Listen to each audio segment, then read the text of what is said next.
What's going on, NFL fans? I'm Lawrence Owen, and newsflash. Cowboys quarterback Dak Prescott just agreed to a brand new 4-year contract. That's right. 4 years, $160 million.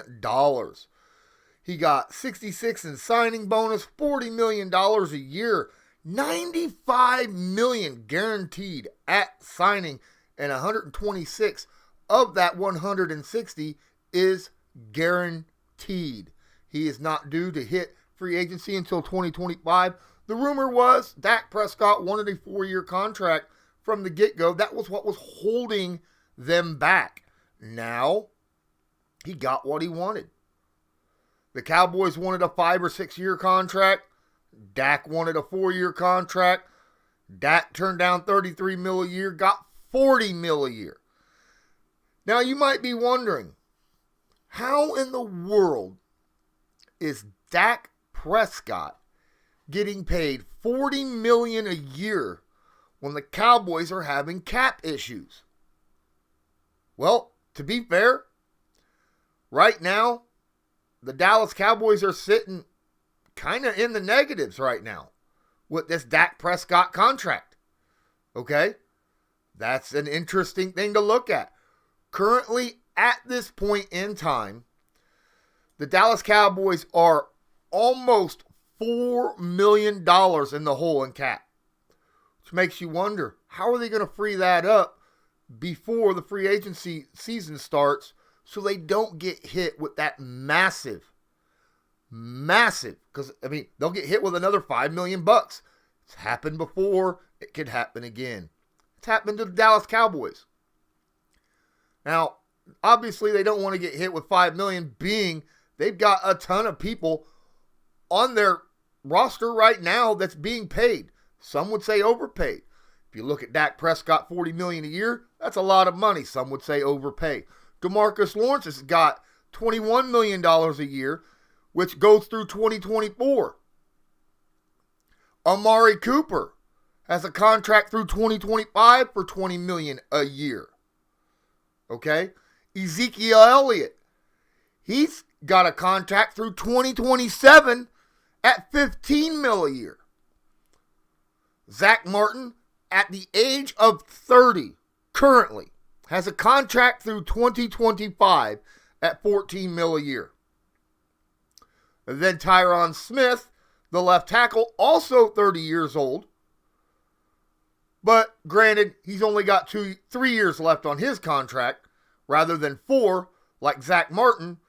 And he's only averaging a little over $12 million a year. And then, of course, Jalen Smith at about $11.5 through 2025. So, yeah, they've got money sitting there with their top 7 guys on their roster. After the La'el Collins, which is the 8th highest at $10 million a year through 2025, it drops dramatically. They have no one on their roster after that they're paying more than $5 million a year for. All right, and that's Anthony Brown, the cornerback, who's 27, and that only lasts till 2023. Then after that, the highest paid guy's $3.5 million with CeeDee Lamb. Now, granted, some of these guys will probably get some extensions, like Leighton Vander Esch, who's good through 2023, or Chris Jones through next year, things like that. But how are they going to free up some money? Because not only are they $4 million in the hole, they need about $6 million. They need about $6 million to sign their their draft picks as well. How you go about that? That means at 4 plus 6, they got to free up about $10 million. Now, could DeMarcus Lawrence free up a little money? Maybe Amari Cooper, maybe Ezekiel Elliott. Those are guys who are getting paid buku dollars. And if they could restructure their contract a little bit, that could help them. $10 million, not a whole lot of money to free up, but good Lord, I don't think they could do it with one guy. They would need to do it with multiple. Offer, get multiple people to take slight adjustments. And you've already got restructured contracts all throughout the team at that, right? Even La'el Collins has a restructure. Ezekiel Elliott, all these guys, Amari Cooper, DeMarcus Lawrence, they've all restructured already. Now, with the Dak Prescott thing, it's kind of funny when you look at his contract, it shows that he signed through 2026, but 2025 and 2026 are void years. The reason they did that was because they were only able to give him $22 million this year.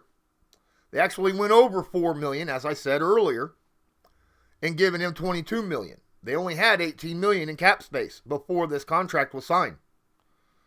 So what they did, which is quite interesting, is they added 2025 and 2026 to the contract, even though he's not technically signed there. They have $13.2 million sitting as a signing bonus for 2025, which they can then use that money to drop on 2022 in hopes that the cap space rises again. That way he gets his money. Because as it sits right now, they didn't have the money to sign him through the next 4 years. Because of the other contracts on the team, they just didn't have enough money in cap space.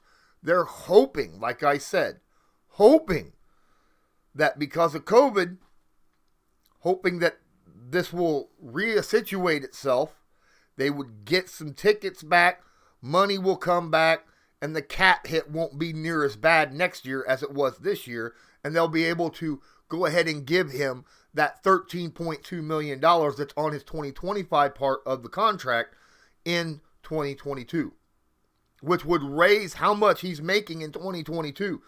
Yes, he's only making $22.2 million this year, but in 2022, if they drop that $13.2 million on there, he'll be making $45.2 million in 2022.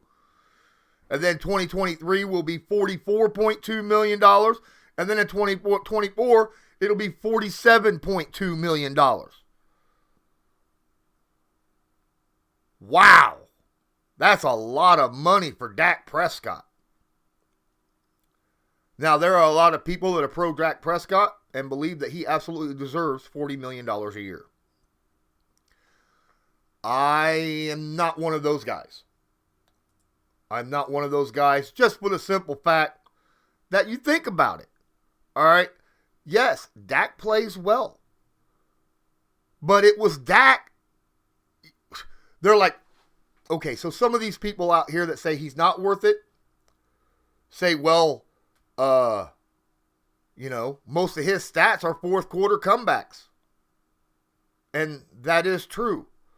But then other teams are like, well, if the Dallas defense wasn't so bad, he wouldn't have had to make those comebacks. Well, if Dak was as good as he was, he wouldn't have had to come back in the fourth quarter in the first place against defenses that are sitting in prevent, right? Allowing him to make these comebacks. So, yes, I think it has a lot to do with Dak and his play. I'm watching a lot of his stuff where Dak Prescott just simply is not that accurate, that his receivers make some serious plays. Now, the fact that he is a mobile quarterback helps him out tremendously because he's able to escape the pocket, create some time, which allows receivers who are very, very good receivers, mind you, to be able to find a wide open spot in that secondary for Dak to throw the football to. We'll only have to wait and see if this contract is really worth it. Dak is betting on himself after this ankle injury that he had last season. He's betting that not only will he play well, but he'll play even better. He'll prove that he is a top 3 quarterback in the NFL and demand even more money after 2025. That's the whole reason for only asking for a 4-year contract rather than an extended like Patrick Mahomes on a 10-year contract. He doesn't want that. He wants to be able to increase his pay. So technically, over the next 4 years, Dak Prescott is the number 1 paid quarterback in the NFL if you go by a 4-year span. Over the next 4 years. No other quarterback makes more than Dak Prescott over the next 4 years. Wow. Think about that. And then that's why he's ending it, so that he could get paid even more in 2025 and beyond. Now, in my opinion, I don't know. I wouldn't have paid him that much. No way. That hurts the team dramatic.